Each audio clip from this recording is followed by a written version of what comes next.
আজ আমি তোমাদের সাথে শেয়ার করছি সুজির সরু চাকলি। এটা এত তাড়াতাড়ি তৈরি হয়ে যায় আর কোনো রকম ঝামেলা নেই। ভিডিওটা তোমরা প্রথম থেকে শেষ পর্যন্ত দেখো, তাহলে বুঝতে পারবে। সুজির সরু চাকলি পিঠে বানানোর জন্য আমি নিয়ে নিয়েছি হাফ কাপ সুজি। সুজিটা আমি নিয়ে নিয়েছি মিক্সি জারে। ইচ্ছে করলে তোমরা বাটিতেও কিন্তু মিক্স করে নিতে পারো, তবে মিক্সি জারে মনে হয় সুবিধে বেশি। এর মধ্যে দিয়ে দিচ্ছি একটু নারকেল কোড়া, তাহলে খেতে ভালো লাগবে। এটা অপশনাল, ইচ্ছে করলে তোমরা দিতে পারো, নাও দিতে পারো। দিয়ে দিচ্ছি 2 টেবিল স্পুন চিনি, মিষ্টি দেবে তোমরা নিজেদের স্বাদ অনুযায়ী। দিয়ে দিচ্ছি পরিমাণ মতো জল।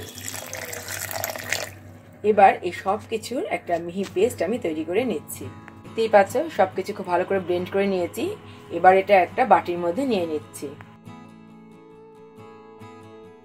দেখতেই পাচ্ছ একটা বাটিতে আমি নিয়ে নিয়েছি। এবার একটু মিক্স করে নেব।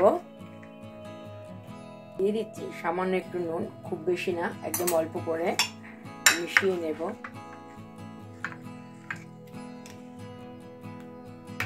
ব্যাটারটা দেখতে পাচ্ছ ঠিক এইরকম হবে ব্যাটারের কনসিস্টেন্সি। কড়াই বসিয়ে দিয়েছি, একটু অয়েল ব্রাশ করে নেব। দেখতেই পাচ্ছ খুব ভালোভাবে অয়েল ব্রাশ করে নিয়েছি। এবার এর মধ্যে আমি দিয়ে দিচ্ছি তৈরি করে রাখা ব্যাটার। কত সুন্দর হয়েছে, একদম সরু দেখেই বোঝা যাচ্ছে। একদিকটা হয়ে গেলে তারপরে উল্টে দেব। এখন আমি তোমাদেরকে দেখাচ্ছি 30 সেকেন্ড পরে। দেখতেই পাচ্ছ যে অনেকটাই কিন্তু কালার চেঞ্জ হয়ে গেছে। ফার্স্টে ধারগুলো একটু ঠিক করে নিতে হবে, তা না হলে কিন্তু তুলতে একটু অসুবিধা হবে। তোমাদের কিন্তু দেখিয়ে দিই যে কতটা সরু হয়েছে। দেখো, দেখতে পাচ্ছ কতটা পাতলা হয়েছে। দেখো নিজে নিজেই ফোল্ড হয়ে যাচ্ছে। তৈরি হয়ে গেল সুজির সরু চাকলি পিঠে। দেখো, এবার এটা রেখে দিচ্ছি একটা প্লেটের মধ্যে। এবার আবার অয়েল ব্রাশ করে নেব, দিয়ে দেব আবার আরেক চামচ ব্যাটার।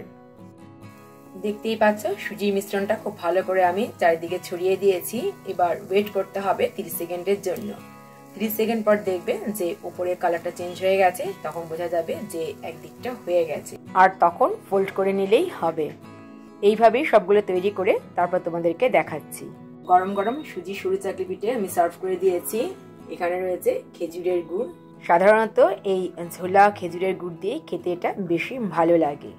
অত্যন্ত সহজ, খুব বেশি হলে 5 থেকে 10 মিনিট লাগবে তৈরি করতে।